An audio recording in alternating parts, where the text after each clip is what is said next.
Ay, mis queridos oyentes, imagínense esto. Yo, una mujer de 60 y pico años, sentada aquí en mi casita en las afueras de Guadalajara, Jalisco, con un cafecito en la mano, y de repente todo mi mundo se viene abajo al descubrir que el monstruo que destruyó a mi madrecita no solo era mi padrastro, sino que seguía vivo, acechando como una sombra. Dios mío, qué horror. ¿Han sentido alguna vez ese escalofrío que te recorre la espalda cuando un secreto familiar sale a la luz y te cambia la vida para siempre? Fíjate, yo pensaba que mi familia era normal, con sus altos y bajos, pero no. Era un nido de mentiras y dolor. Siéntense cómodos, porque esta historia es de esas que te dejan con la boca abierta, llena de drama, traición y al final un poquito de justicia.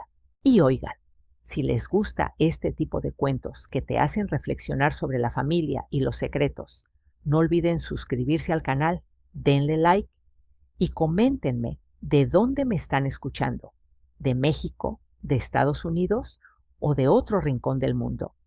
Cuéntenme, me encanta saber. Todo empezó en mi infancia, allá en la hacienda El Sol Naciente, a unas horas de Guadalajara. Nací en 1965, en plena época donde el campo era todo. Vacas mugiendo al amanecer, el aroma del café hirviendo en el fogón, a leña que llenaba la casa entera, y el sol quemando la tierra rojiza como si quisiera cocinarla. Nuestra hacienda era grande, con campos de café que se extendían hasta donde la vista se perdía, y un rebaño de ganado que mi abuela cuidaba como si fueran sus hijos. Mi abuela Carmen era la dueña de todo, una mujer alta y flaca, con el pelo siempre recogido en un moño apretado que parecía no soltar nunca, como si llevara el peso del mundo en la cabeza. Tenía unos 50 años cuando yo llegué al mundo, viuda de mi abuelo, que murió antes de que mi mamá naciera, en un accidente con una serpiente cascabel que lo picó en el campo. Ella comandaba la hacienda con mano de hierro, dando órdenes a los peones desde el amanecer, con una voz que hacía bajar la cabeza hasta a los hombres más rudos. Vivíamos 4 en la casa principal, una construcción de madera vieja con una veranda que rodeaba todo, cuartos amplios y una cocina donde el fogón a leña nunca se apagaba, con la olla de frijoles siempre borboteando. Estaba mi abuela Carmen, mi mamá Lourdes, mi hermano Miguel, que era 3 años mayor que yo, y yo María. Mi mamá tenía secuelas de una enfermedad infantil.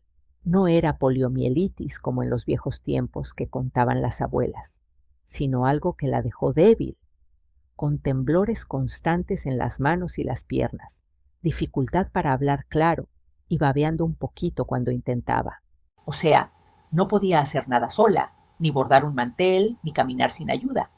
Se pasaba el día en una silla de ruedas improvisada, con el cuerpo torcido y frágil, pero sus ojos, ¡ay! Esos ojos azules, grandes y expresivos, parecían ver todo, entender todo, como si su mente estuviera atrapada en un cuerpo que no obedecía. La abuela la cuidaba con mano de hierro, pero con una mezcla de protección y vergüenza que hoy entiendo mejor. En esos años, en el campo de Jalisco, los discapacitados eran escondidos como si fueran una mancha en la familia, algo que avergonzaba. No dejes que los vecinos la vean mucho, me decía abuela. La gente habla, juzga. Yo, desde chiquita, ayudaba a cuidar a mamá. Le daba de comer en la boca con cuchara, la llevaba al baño con cuidado para no lastimarla, le daba baños tibios con agua del pozo y le peinaba el pelo negro y largo que caía como una cascada. Mamá era bonita a pesar de todo, con esa piel pálida y esos ojos que brillaban cuando le contaba cuentos. Pero su cuerpo era como un trapo viejo, todo doblado en la silla. Nunca conocí a mi papá. La historia que me contaban era que mi mamá se había casado con un hombre que murió poco después, antes de que yo naciera. Lo mismo decían de Miguel. Pero ya verán, esa era una mentira piadosa para tapar algo más oscuro. Mi mamá tenía un hermano llamado Javier, el tío que nunca conocí de niña. Se había ido de la casa antes de que yo naciera, en circunstancias que nadie explicaba. Si preguntaba por él, abuela Carmen fruncía el ceño y cerraba la cara como una puerta. No es asunto tuyo, María, no seas preguntona. Era uno de esos temas prohibidos en la hacienda, como si nombrarlo trajera mala suerte. Miguel, mi hermano, era un chavo callado, de esos que guardan todo adentro. Tenía los mismos ojos tristes y grandes que mamá, y desde pequeño era protector conmigo y con ella. Parecía cargar un peso demasiado grande para un niño, siempre vigilando, siempre listo para ayudar. Nuestra rutina era bien marcada. Nos levantábamos con el canto del gallo antes de que el sol saliera. Abuela ya estaba de pie, gritando órdenes a los peones. ¡Muévanse, que el día no espera! Yo ayudaba con mamá. Le ponía el desayuno en la boca, un atole caliente o un pedazo de pan con queso. Miguel iba al campo con abuela, aprendiendo a manejar el ganado, aunque era chiquito. Los domingos eran para la misa en el pueblo, a unos kilómetros en carro de caballos. El camino era polvoriento y caliente, pero abuela no lo perdonaba. Hay que mostrar que la familia es decente, decía. Mamá nunca iba, se quedaba con alguna sirvienta. No aguanta el viaje, explicaba abuela. Pero yo sabía que era por no exponerla a las miradas curiosas y maliciosas de la gente. Recuerdo un domingo en particular. Yo tendría unos 9 o 10 años. Volviendo de la iglesia, oí a una comadre comentando con otra. Es la familia del sol naciente. Dicen que la hija es inválida y la esconden en un cuarto. Los chamacos nacieron del pecado, pobrecitos. Abuela se puso rígida como una estatua. Me apretó la mano con fuerza que casi me rompe los dedos. Miguel, que ya entendía más que yo, se puso rojo de rabia. En el camino de vuelta nadie dijo una palabra, solo el traqueteo de las ruedas en la tierra. Fue por esa época que empecé a darme cuenta de que algo andaba mal en nuestra familia, algo que la gente cuchicheaba a nuestras espaldas, un secreto que pesaba como una maldición. Por las noches, a veces oía a mamá llorando bajito en su cuarto, que estaba al lado del mío. Miguel dormía en el de al lado, y cuando tronaba fuerte, venía a mi cama porque yo tenía miedo. Me abrazaba y decía, «Yo te cuido siempre, hermanita». Hasta hoy, cuando oigo truenos, pienso en ese abrazo protector de mi hermano. El radio era nuestra única diversión. Nos juntábamos por las noches a escuchar radionovelas, esas historias de amor apasionado que hacían sonreír a mamá. Para ella era como escapar de su vida limitada, soñar con romances que nunca tuvo. La hacienda estaba llena de sonidos y olores que marcaron mi niñez. El mugido de las vacas en el corral, el aroma dulce del café tostado, el calor del fogón en invierno, las historias de fantasmas que contaban los peones alrededor del fuego.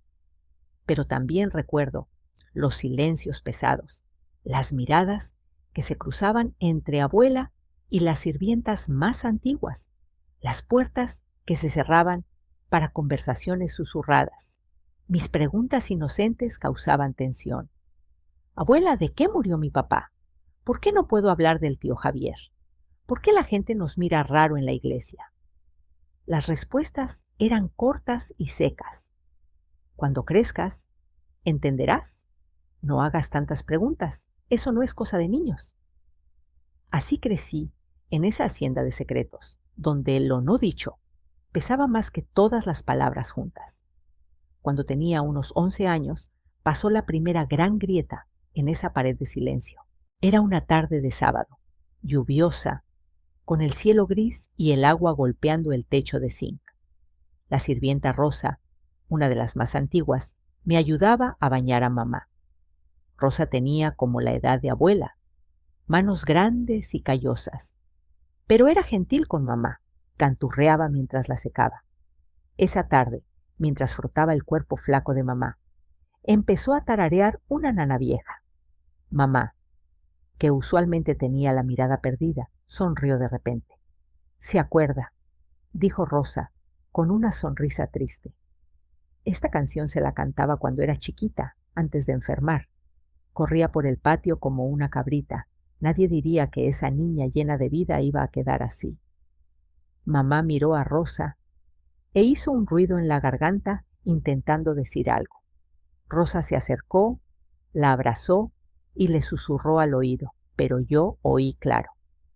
«Lo sé, mi niña, lo sé. Fue una tragedia, pero al menos él pagó por lo que hizo». Esa frase se me clavó en la cabeza como un clavo. ¿Él pagó por qué? ¿Quién era él? ¿Qué había hecho? Esa noche no pude dormir, dando vueltas en la cama, pensando en las palabras de Rosa, en la mirada de mamá, en los fantasmas que parecían rondar los pasillos de nuestra casa. Al día siguiente, cuando estuve a solas con Rosa, le pregunté qué había querido decir. La pobre se puso pálida como un fantasma. «Ay, niña, oíste mal, no era nada importante». Pero se notaba que había hablado de más. Decidí investigar por mi cuenta. Empecé a prestar más atención a las pláticas de los adultos, a revolver cajones cuando nadie veía, a observar reacciones cuando hacía ciertas preguntas.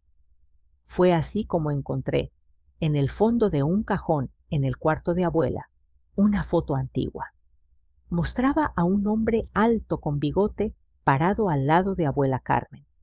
Ella parecía más joven, pero con esa expresión seria que yo conocía también. Atrás de la foto, una fecha, 1950. Un día me armé de valor y se la mostré a Miguel. Él se puso blanco como la leche. «¿Dónde la encontraste?» «En el cajón de abuela». «¿Quién es este hombre?» Miguel me quitó la foto y la metió en su bolsillo. «Nunca más revuelvas las cosas de abuela y no se la muestres a nadie, ¿se entendiste?» Su voz era temblorosa, un tono que nunca me había usado. Me asusté, pero la curiosidad creció como maleza. La oportunidad de saber más vino semanas después. Era el cumpleaños de mamá, y tuvo uno de esos días malos donde el dolor era tanto que ni los remedios caseros de abuela ayudaban. Abuela mandó llamar al doctor del pueblo, el doctor Ruiz, un hombre viejo y respetado que atendía a todas las familias de la región. Cuando llegó, examinó a mamá con cuidado, recetó medicinas y pidió hablar con abuela a solas. Nos mandaron al patio, pero yo me escondí atrás de la puerta, aguzando el oído. No entendí todo, pero algunas frases se grabaron.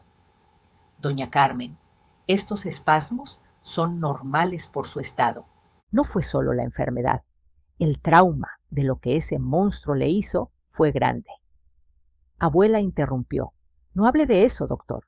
Los niños no pueden saber nunca. Antonio ya se fue. Déjelo en paz». «¿Antonio? ¿Qué había hecho de tan terrible con mamá? ¿Y con el tío Javier?» Esa conversación a medias solo aumentó mi confusión y mi miedo. Sentí que había una oscuridad en nuestra historia familiar, algo tan horrible que ni se podía mencionar. Esa noche soñé con el hombre de la foto, entrando al cuarto de mamá, y ella gritando sin que nadie viniera. Desperté sudando, con el corazón latiendo como tambor. Fui al cuarto de Miguel y lo desperté. Le conté lo que oí, el nombre Antonio. Él se sentó en la cama, el rostro serio bajo la luz de la luna que entraba por la ventana. «María, hay cosas que es mejor no saber, al menos no ahora». «Pero tú sabes, ¿verdad? Tú sabes qué pasó». Miguel miró para otro lado. «Sé algunas cosas, he oído pláticas con los años, pero le prometí a abuela no decir». «Tú también promete, es por el bien de mamá». Prometí a regañadientes, pero la semilla de la duda ya estaba plantada, y sabía que no descansaría hasta saber la verdad sobre nuestra familia. Algo que empecé a notar era cómo abuela siempre pasaba por el correo cuando íbamos al pueblo. Entraba sola, apurada, y salía cabizbaja, como esperando algo que nunca llegaba. «Abuela, ¿de quién espera carta?», le pregunté una vez al verla triste. Me miró con esos ojos duros que congelaban. «No seas metiche, María. Lo que hago en el correo no es tu asunto». Aprendí a no preguntar más, pero seguí observando. Cuando ya tenía 14 años, Miguel con 17, él trabajaba duro en la hacienda, asumiendo más responsabilidades.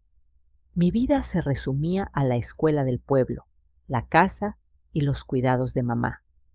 No tenía amigas, no iba a fiestas, no conocía nada más allá de ese mundito. Fue entonces que conocí a Raúl. Pasó en una tarde de verano, cuando el calor era tanto que ni las chicharras cantaban. Miguel me invitó al río que quedaba en los fondos de la hacienda, un lugar bonito con agua limpia y fría, escondido por árboles grandes, nuestro paraíso secreto. «Ven, María», dijo, «el agua estará deliciosa hoy». Me puse un vestido viejo sobre la ropa interior y lo seguí por el sendero que conocíamos de memoria. Pero al llegar, Miguel paró en seco y me hizo señal de silencio. «Hay alguien ahí». Nos acercamos con cuidado y vimos a un chavo sentado en una piedra cerca del agua, de espaldas, hombros encorvados, cabeza baja. Parecía llorar. Para mi sorpresa, Miguel lo reconoció. «Raúl, Raúl Martínez, eres tú». El chavo se volteó asustado, secándose la cara rápido. Era guapo, pelo oscuro, ojos color miel ahora rojos de llanto.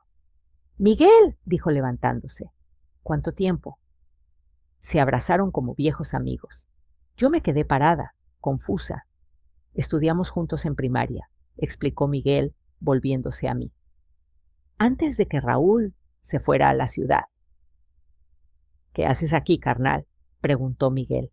El sonrisa de Raúl se borró. «Mi mamá murió la semana pasada, cáncer. Vine a quedarme con mi papá para no estar solo en Guadalajara». «Lo sentimos mucho», dijo Miguel sincero. Sabíamos que la esposa de un peón había fallecido, pero no que tuviera un hijo tan guapo estudiando en la ciudad. Raúl asintió tragando saliva. «Perdón por encontrarme así. Vine a estar solo. La casa de mi papá es chiquita para mi tristeza». Miguel me presentó. «Ella es mi hermana María». Raúl me miró como si recién me viera.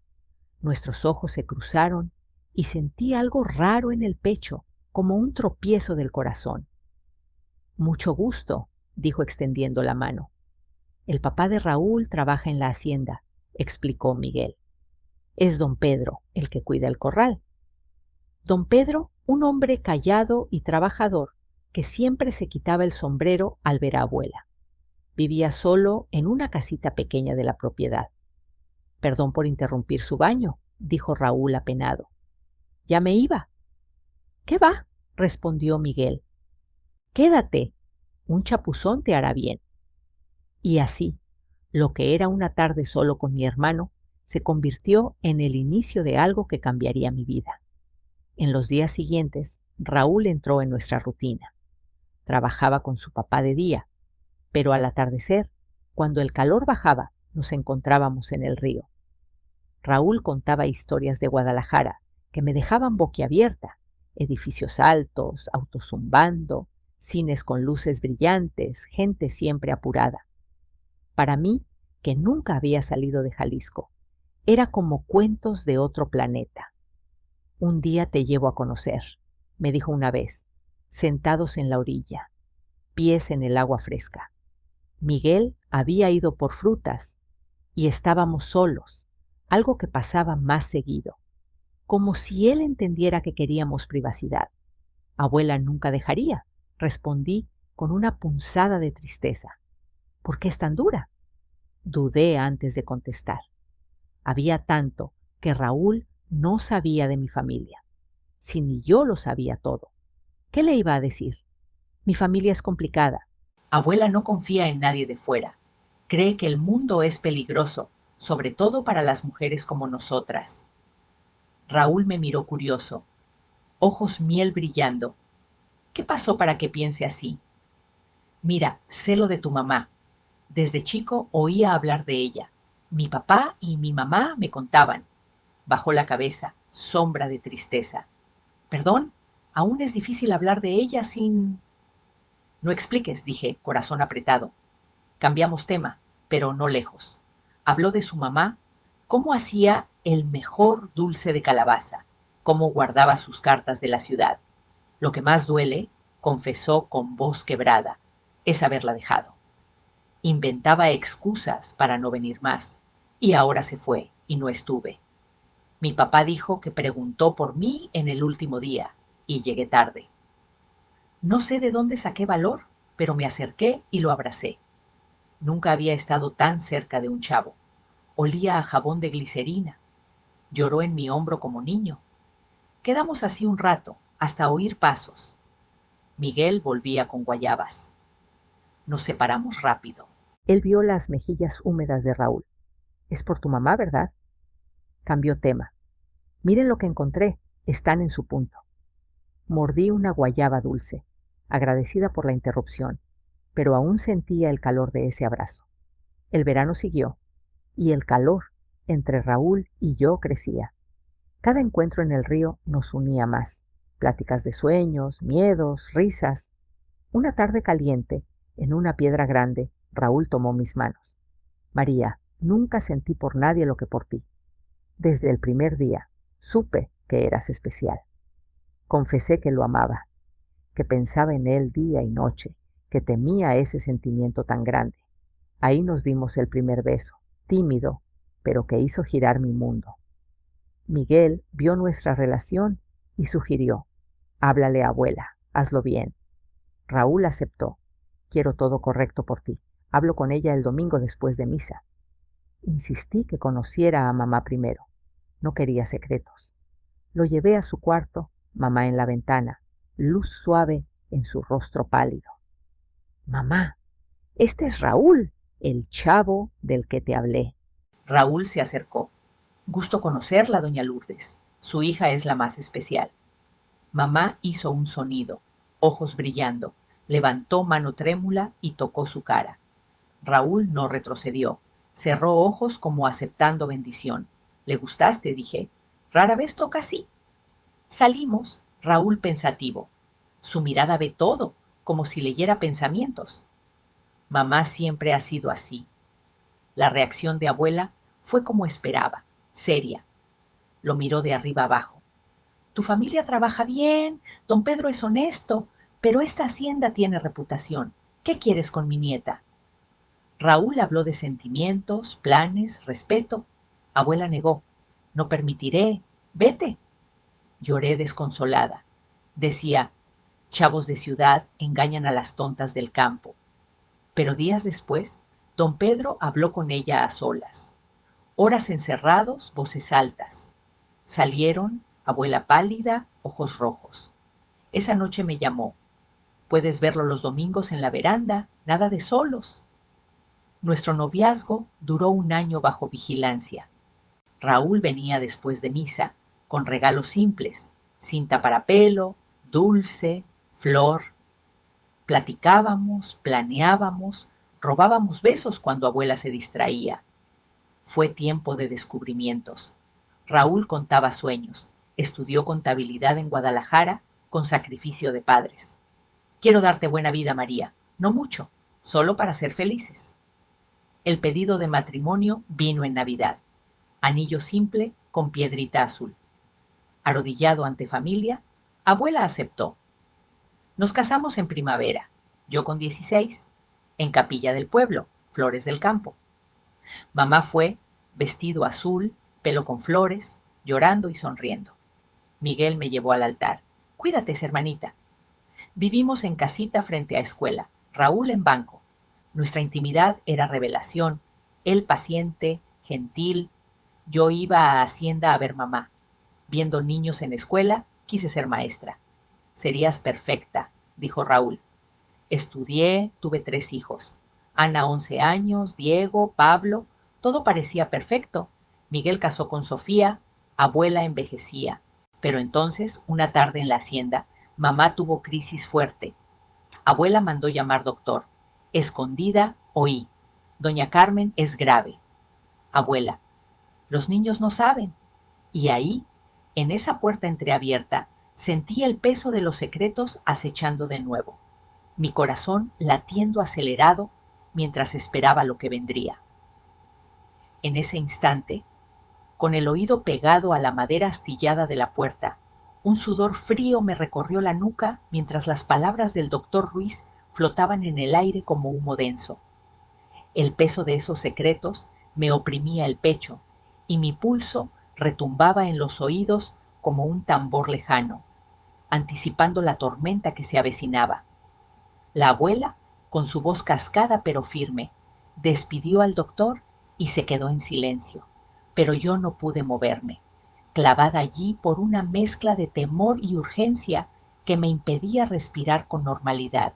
Al día siguiente, con el sol apenas asomando sobre los campos de café, me presenté en su cuarto del hospital, donde el olor a desinfectante y medicinas invadía todo. Miguel ya estaba allí, sentado junto a la cama, su rostro marcado por ojeras profundas, como si la noche lo hubiera devorado. Abuela Carmen yacía pálida, con la mitad del rostro ligeramente caído, el brazo izquierdo inmóvil sobre la sábana blanca, pero sus ojos seguían afilados, llenos de una determinación que no se doblegaba ante la debilidad del cuerpo. Mis chamacos, murmuró con esfuerzo, las palabras saliendo arrastradas como si tuvieran que pelear para escapar de su boca. Vengan cerca, no hay tiempo para rodeos. Estoy yendo y no me iré sin soltar esta carga que me ha comido viva por décadas. Miguel y yo nos acercamos, tomándole la mano buena, esa mano rugosa que había arado tierras, cocinado comidas y regañado a generaciones. Abuela, no diga eso, susurré, las lágrimas picando en mis ojos. Usted es fuerte como un roble. Ella negó con la cabeza lenta, un gesto que costaba visiblemente. No esta vez, María. Escuchen bien, porque lo que les voy a contar es la verdad cruda, la que he guardado como un veneno en el alma. Hizo una pausa, respirando hondo, y comenzó. Antonio no era un desconocido cualquiera. Era mi segundo marido, el que llegó después de que tu abuelo se fuera picado por esa maldita cascabel. Yo estaba sola, con 2 chamacos pequeños. Tu mamá Lourdes apenas gateaba, con 1 añito, y Javier, tu tío, ya tenía 6, travieso como un diablillo. La hacienda necesitaba un hombre fuerte, eso decía mi padre, y me arregló el matrimonio. Antonio era viudo, sin hijos después de 8 años, con su primera mujer. Al principio parecía un regalo del cielo, trabajador, amable. Trataba a los niños como si fueran suyos. Les contaba cuentos a Javier para dormir. Jugaba con Lourdes en el patio. Con el tiempo, hasta empecé a quererlo de verdad. Éramos un matrimonio feliz. La hacienda florecía, había comida en la mesa y nunca levantó la mano contra nadie.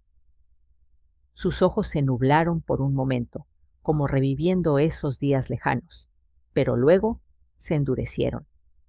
Entonces vino la enfermedad. Lourdes tenía solo 4 añitos cuando empezó. Una fiebre que no bajaba, dolores en la cabeza y las piernitas que le ardían como fuego. Pensé que era un catarro fuerte, le di té de hierbas, baños con ajo, pero nada. Al 4.º día no podía pararse sola, las piernas flojas como trapos mojados. La llevé en la carreta al doctor Ruiz, que la palpó y dijo que era un virus grave, contagioso, de esos que atacan los nervios. Javier se enfermó poco después, mismos síntomas. Fiebre alta, quejidos de dolor. Me aterroricé. Creí que perdería a los 2. El doctor mandó separar todo, platos, vasos, servir la ropa. Abuela suspiró. El esfuerzo de hablar la agotaba. Pero siguió. Los llevé a Guadalajara, a un hospital más grande. Los médicos confirmaron: virus que paraliza, pero Javier tuvo suerte. Se recuperó en días, volvía a correr como si nada. Lourdes no. En una semana, la parálisis subió por todo el cuerpo, apenas podía tragar. Lloraba de dolor noche y día. Los doctores decían que variaba en cada quien, que su mente estaba intacta, entendía todo, pero el cuerpo ya no respondía.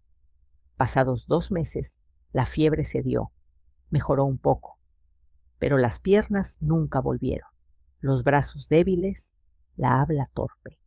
Lo peor era verla tratando de jugar con Javier, sus ojos siguiéndolo mientras él corría, queriendo unirse pero atrapada. Era una niña lista, preguntona, pero ahora acepté lo que Dios mandó y juré cuidarla siempre. Miguel apretó mi mano sobre la cama, sus nudillos blancos. Sabíamos que venía lo peor, lo que nadie había nombrado nunca. Javier la adoraba, la empujaba en la silla por el patio, le mostraba flores y bichos. Siempre fue su guardián. Pasaron años, Lourdes ya con 9, y un día al bañarla vi sangre en su ropa interior, moretones en partes que no debían tenerlos. Alguien la había lastimado, a mi niña indefensa. Lágrimas rodaron por su mejilla arrugada. Me volví loca de ira. Sospeché del chamaco de la cocinera, un tal Paco, de 15, que rondaba la casa. Se lo conté a Antonio, que se enfureció, le dio una paliza y los corrió a él y a su mamá de la hacienda. Pero abuela pausó, el rostro contorsionado. Creí que se acababa ahí, que habíamos limpiado el mal. Sin embargo, algo seguía pudriéndose bajo mi techo. Meses después, noté que volvía. Lourdes lloraba de noche. Se aterrorizaba sola, moretones frescos. Mi garganta se cerraba de impotencia. ¿Cómo alguien podía herir a una criatura así, vulnerable como un pajarito caído? Empecé a vigilar a todos, peones, sirvientas, hasta a Javier. Antonio empezó a decir que el chamaco actuaba raro, que lo veía mirando a su hermana de forma inapropiada. Lourdes tenía ataques de pánico, intentaba hablar con desesperación, pero solo salían gemidos. La voz de abuela se quebró, pero continuó. Espiaba a Javier, pero nunca vi nada malo. Aún así, la semilla de la duda creció. Luego, cuando Lourdes cumplió 16, noté cambios. Náuseas, barriga hinchada. Estaba encinta de Miguel. Al mismo tiempo, un peón, el viejo Chuy, me contó algo asqueroso. Encontraba gallinas muertas en el gallinero, estranguladas de manera extraña, y pasaba seguido. Se escondió una noche y vio a Javier con 2 amigos haciendo cosas enfermas con los animales, actos que las mataban al instante. Me repugnó hasta las tripas. Todo encajó en mi cabeza. Si Javier hacía eso con bestias, podía hacerlo con su hermana. Ciega de furia, lo confronté, juró inocencia. Admitió lo de las gallinas, pero negó tocar a Lourdes. No le creí, lo golpeé hasta casi matarlo, lo eché con lo puesto. Lágrimas corrían libres ahora. Abuela parecía encogerse en la cama. La gente del pueblo se enteró rápido. Hermano abusa de hermana inválida, la deja preñada y huye. Un amigo de Javier vino buscándolo y esparció el chisme. Miguel nació en un parto infernal. Lourdes casi se va. Gritaba pese a su habla rota. No pudo amamantarlo. Tuve que darle leche de cabra, rezando que sobreviviera. La vida siguió. Miguel crecía fuerte, trepando árboles, dando lata. Pero Lourdes empeoró de nuevo.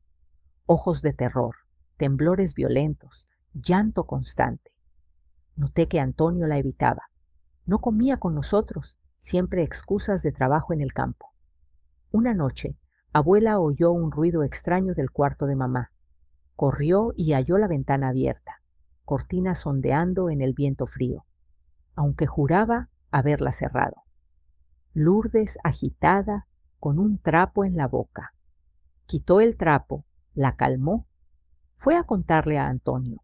Dormía plácido. No cuadraba. Al día siguiente tendió una trampa.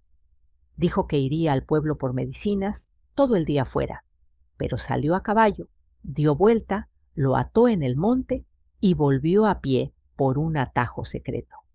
Entró por la cocina. Rosa casi grita del susto. «No digas que estoy aquí ni a nadie». Se ocultó en la despensa cercana, entre sacos de maíz y frijol, oyendo cada crujido del piso. Tarde avanzada, oyó pasos sigilosos. Las botas de Antonio, lentas para no hacer ruido. El corazón le heló. Salió sigilosa, lo vio entrar al cuarto de Lourdes y cerrar la puerta. Pegó el oído. Murmullos bajos, cama crujiendo. Abrió de golpe, Antonio encima de mamá, atada, trapo en boca, vestido subido hasta los pechos expuestos. «¡Monstruo asqueroso!», gritó abuela temblando de odio. «Eras tú desde el principio. Culpar a Javier, al chamaco Paco, inocentes». Antonio saltó, intentó quitarle la escopeta que abuela había dejado adrede en la pared. Disparó, primero al hombro, sangre salpicando, segundo al pecho, cayendo como saco pesado. Llamó a Rosa y Chuy, contó la verdad. De noche enterraron el cuerpo en los fondos remotos de la hacienda, bajo luna oculta, solo un farol guiando. Al amanecer, abuela fue a la policía. Mi marido huyó con dinero y un amante del pueblo vecino. Discutimos feo. El delegado anotó, prometió buscar, pero era rutina. Hombres así desaparecían a menudo. Abuela confesó entre sollozos. Miguel es hijo de Antonio, fruto de esa maldad. Y tú, María, también. Meses después, Lourdes mostró signos otra vez, vida creciendo de ese horror. Culpa la carcomía por echar a Javier injusto. Esas visitas al correo eran por esperanza de una carta suya, un perdón, noticias. Nada llegó. Juramos silencio. Nadie sepa que lo maté, aunque merecía. Me encierran y ¿qué de Lourdes? Decidimos buscar a Javier, dar paz a abuela. Salimos, fuimos al cuarto de mamá, sentada en su silla, sol iluminando su rostro, Sofía trenzándole el pelo. Al vernos, sus ojos se clavaron, como sabiendo. Miguel se arrodilló, la abrazó. «Te queremos, mamá». Yo igual del otro lado. «Perdón por no entender antes». Mamá levantó manos temblorosas, posándolas en nuestras cabezas, su versión de abrazo. Al oír Javier, se agitó, ojos dilatados, gemidos urgentes. «Calma», dije. «Lo encontraremos, te lo juro». Contratamos a un detective, don Esteban, bigotudo y astuto. Caso difícil, pero no imposible. Detalles ayudan. Dimos edad, foto, marca de nacimiento como media luna en antebrazo, amigos viejos, gusto por guitarra ranchera, habilidad con animales. Cobró caro, pero entre Miguel y yo pagamos. Semanas sin noticias. Abuela mejorando lento, preguntando diario por Javier. Luego, llamada. Pista sólida, Juan Oliveira, edad correcta, registró finca en Sierra Roja. 300 kilómetros. Vive solo criando cabras y yuca. Miguel decidió ir solo. No creemos falsas esperanzas. Digo que voy por ganado. Raúl y don Pedro vigilarían la hacienda. Lo vi partir en el viejo camión, polvo levantándose tras él, mi estómago en un nudo mientras el sol se ponía en el horizonte.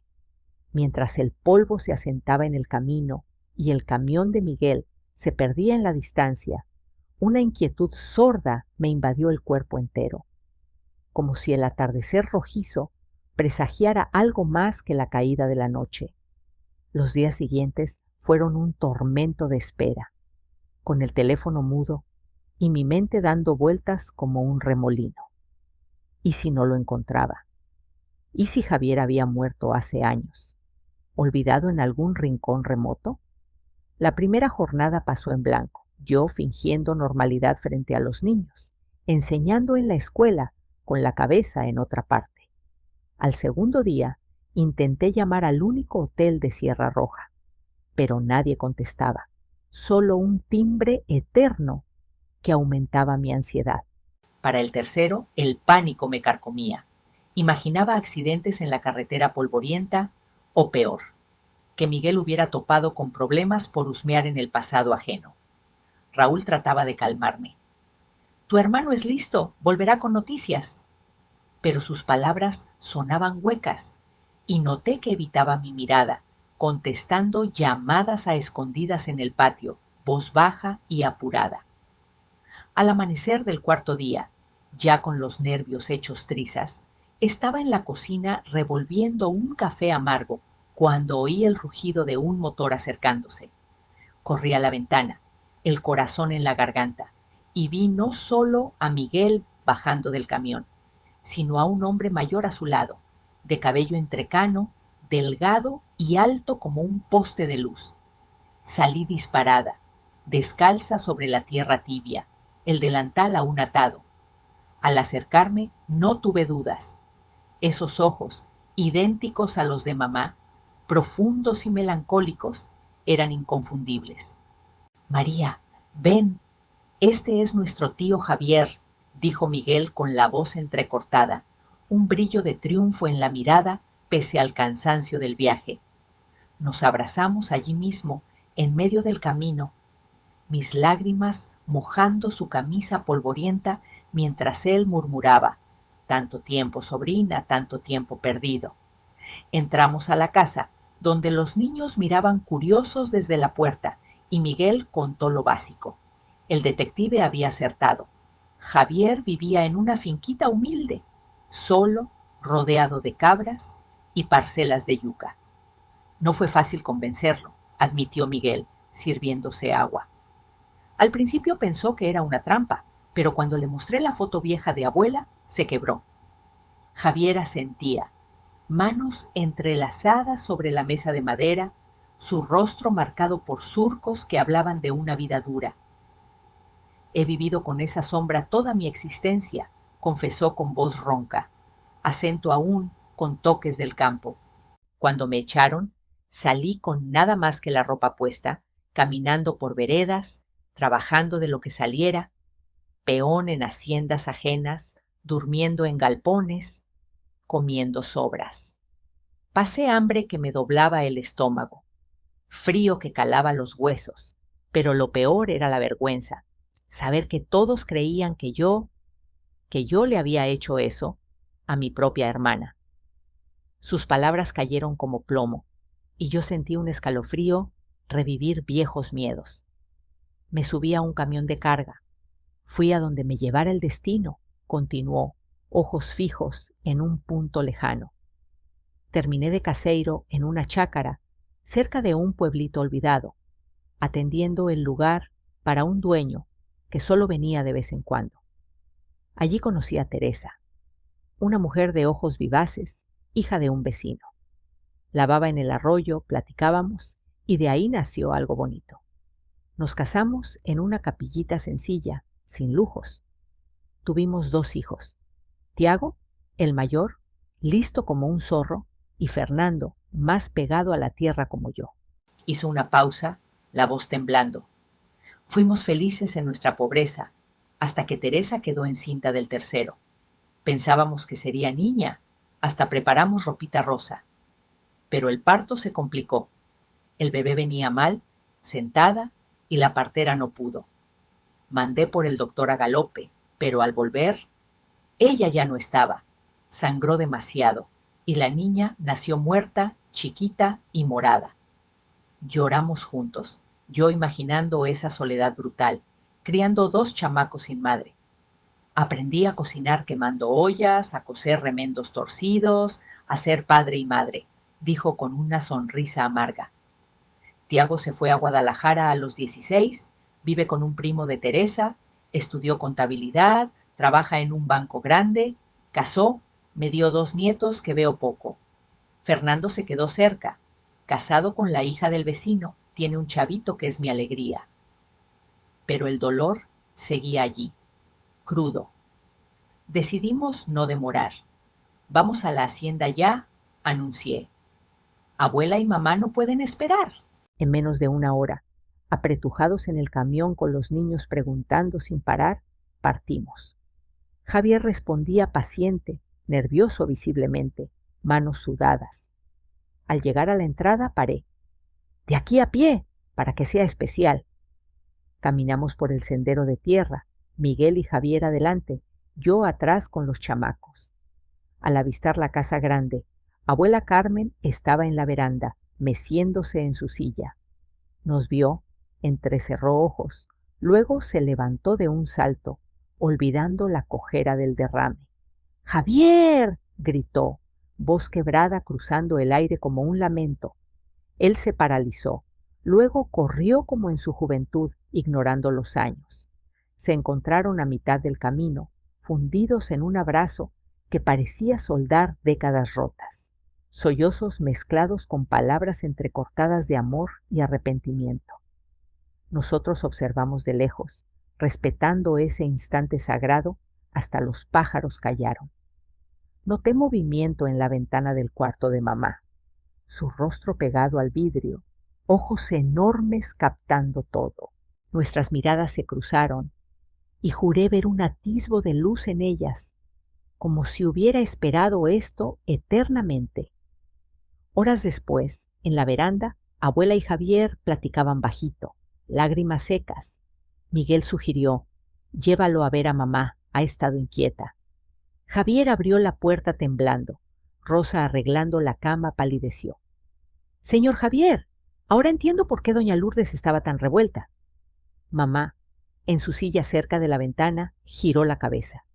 Sus ojos se abrieron como platos al verlo. «Lourdes», murmuró él, «mi Lulú». Ese apodo infantil desató el caos. Mamá emitió un gemido agudo, nuevo, cuerpo convulsionando, brazos agitándose como queriendo volar. Intentó levantarse, casi volcando la silla. Rosa corrió a sostenerla. «Calma, patroncita». Abuela entró apresurada. «Dios mío, ¿qué pasa?». Pero nada la calmaba. Era como si un dique de emociones reprimidas se rompiera, lágrimas cayendo en cascada, sonidos guturales intensos. Javier se arrodilló, tomó sus manos. «Lulú, soy yo, tu hermano ha vuelto. Perdóname por irme, por no protegerte». Entonces, el milagro. Mamá, que en todos mis años no había articulado palabra clara, abrió la boca y balbuceó con esfuerzo pero nítido: «Javier, mi Javier». El cuarto se heló. Miguel soltó la muleta de abuela con estrépito. Ella se tapó la boca. Yo me apoyé en la pared para no caer. Mamá habló, repitiendo el nombre como un mantra, cabeza en su hombro mientras él la acunaba en la cama. Todos lloramos, hasta los niños en la puerta. Rosa salió corriendo a contar el prodigio. Más tarde, en la sala, con mamá en su silla, Javier narró más. «Perdoné hace tiempo, mamá. Fui engañado como todos». Abuela, con voz firme pese al cansancio: «Vuelve a casa, Javier. Contaré la verdad al pueblo. Antonio fue el demonio, no tú. Limpiaré tu nombre, aunque duela». Él aceptó. Arreglo mis cosas en Sierra Roja, despido de Fernando y el nieto y regreso para siempre. La felicidad estalló. Mamá sonriendo torpe pero real, ojos radiantes. Pero esa noche, sola en cama, un presentimiento me inquietó. Algo más se removía, como si el pasado no estuviera del todo enterrado. Días después, el detective llamó. «Doña María, hay un giro. Antonio no murió esa noche. Abuela falló los tiros fatales. Huyó herido, cambió nombre, vive rico en Guadalajara con esa amante. El shock me dejó sin aire. Vivo, el que destrozó a mamá, causó sus traumas más allá de la enfermedad». Ira bullía. Debo ajustarle cuentas por mamá, que sufrió abusos silenciosos, quizás hasta enfermedades como ese HPV que mata lento si no se previene. Planeé. Como maestra, usaría las redes emergentes, foros locales, para exponer anónima, con fotos borrosas y relatos velados. Miguel advirtió: «Cuidado, puede ser peligroso». Raúl apoyó: «Hazlo, pero con tiento. Sin embargo, noté sus llamadas ocultas aumentando, voz nerviosa al colgar. Investigué, revisé su teléfono a hurtadillas, encontré mensajes a un tío lejano sobre guardar silencio por el dinero. Confronté. Raúl, ¿sabías de Antonio? ¿Eres pariente, encubridor? Él palideció. Sí, sobrino distante, me pagaba por callar, pero era por nosotros. Traición quemaba. Mi propio marido, ocultando al monstruo que engendró a mis hermanos y a mí. Lágrimas de rabia. Te perdono por los niños, pero esto cambia todo. Planeamos venganza. Ir a Guadalajara, confrontar a Antonio, grabar confesión con un aparato nuevo que Raúl tenía del banco. Subir a un sitio web anónimo como YouTube para que viralice. Viajamos Miguel, Javier y yo, dejando niños con Sofía. En la ciudad lo hallamos en una mansión, viejo opulento, negando. Mentiras, salgan. Pero lo acorralamos grabando. Abusé, sí, era débil ante su vulnerabilidad. Pelea estalló. Él empujando, nosotros forcejeando. Llamamos policía, pero en el caos, Antonio escapó por una puerta trasera, vanishing en las calles atestadas, mientras sirenas aullaban a lo lejos. En medio del bullicio caótico de esas calles empedradas de Guadalajara, con el eco de las sirenas rebotando en las fachadas antiguas, un vacío helado me envolvió al ver cómo la silueta de Antonio se desvanecía entre la multitud como humo disipado por el viento vespertino. Miguel maldijo entre dientes. Javier jadeaba con los puños cerrados y yo, con el grabador aún caliente en la mano, sentí una oleada de frustración que me impulsó a actuar sin demora. Subí el video a ese sitio web emergente, YouTube, bajo un nombre falso, titulado La verdad oculta de un monstruo en Jalisco, con la esperanza de que las redes hicieran su magia viral. Las horas siguientes fueron un torbellino. Regresamos a la hacienda exhaustos, pero el clip se esparció como fuego en pastizal seco. Comentarios inundando la pantalla, gente del pueblo reconociendo detalles, compartiendo sus propios susurros sobre el pasado del sol naciente. Al día siguiente, el teléfono no paraba, vecinos llamando, periodistas locales husmeando, hasta la policía reactivando el caso antiguo con nuevas evidencias anónimas. Antonio, acorralado por el escándalo digital que lo pintaba como el villano que era, intentó huir de nuevo, pero esta vez la red lo atrapó. Lo detuvieron en un hotel cutre de la periferia, demacrado y gritando inocencia. Pero las pruebas, mi grabación, testimonios resucitados, lo hundieron en un juicio rápido y público. Lo condenaron por abusos antiguos, traumas infligidos a una mujer vulnerable. Y aunque la ley no alcanzó todo el horror, verlo tras barrotes fue una victoria amarga. Un cierre que abuela Carmen, ya frágil en su lecho, recibió con un suspiro de alivio antes de cerrar los ojos para siempre a los 76, partiendo en paz con su conciencia aligerada. Al fin justicia, murmuró en su último aliento, mano en la mía, mientras el aroma de las flores del velorio llenaba la casa grande. Mamá Lourdes pareció renacer en esos meses posjuicio. Sus ojos, siempre elocuentes, ahora destellaban con una serenidad nueva, soltando palabras sueltas como paz o hijos cuando los nietos jugaban a su alrededor. Javier se instaló definitivamente en la hacienda, transformándola en un hogar vibrante. Ampliaba el corral de cabras con sus conocimientos de Sierra Roja. Contaba anécdotas de su vida errante a los chamacos por las noches y cuidaba a mamá con una devoción que sanaba heridas invisibles. «Hermana, ya no hay sombras», le decía al atardecer, empujando su silla por los senderos floridos, donde el sol poniente pintaba todo de oro. Miguel, con su familia creciendo, 9 hijos en total, un torbellino de risas y travesuras, asumió el mando de las tierras plantando nuevos cafetales que prosperaban como nunca. Yo, a mis 60 y pico, me convertí en bisabuela. 7 nietos bulliciosos y 2 bisnietos. Un pilluelo de 5 que corretea como yo de niña. Y una bebecita de 8 meses con ojos azules heredados de mamá. Ana, mi mayor, siguió mis pasos como maestra, jubilada ya, pero aún dando clases voluntarias en el pueblo. Diego abrió su clínica veterinaria, salvando animales con la misma ternura que Miguel tenía de chamaco. Pablo, el caótico Cazula, montó un taller mecánico que crece como hongos después de lluvia, reparando camiones con manos expertas. Raúl y yo... ¡Ay! Esa traición dolió como espina clavada. Pero por los niños elegí el perdón condicionado.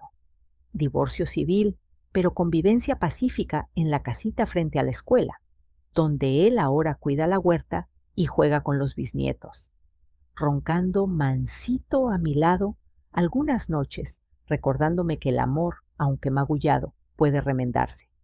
Mamá se fue a los 67, acunada en brazos de Javier durante una siesta bajo el árbol de guayabas, su partida suave como una hoja cayendo, rodeada de nietos que le cantaban nanas antiguas. 2 años después, Javier la siguió, fuerte hasta el fin. Montaba a caballo aún, riendo con los peones, y su entierro reunió al pueblo entero, un tributo a su resiliencia y capacidad de perdonar. Américo, perdón, Miguel, sigue en la hacienda a sus 68, paseando por los pastos con Sofía a su lado, supervisando con ojo experto. Yo continúo aquí, contando esta saga, que parece sacada de una telenovela, pero es carne y hueso real, con sus giros crueles y redenciones inesperadas. Pero miren, queridos, esta historia no es solo drama y lágrimas. Lleva una lección que me quema el alma compartir.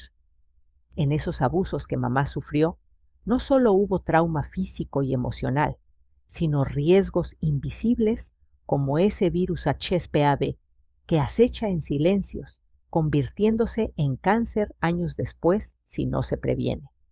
Vi a una conocida perder a su hija de 35 por eso mismo. Si hubiera tomado la vacuna de joven, quizás estaría criando a sus chamacos hoy.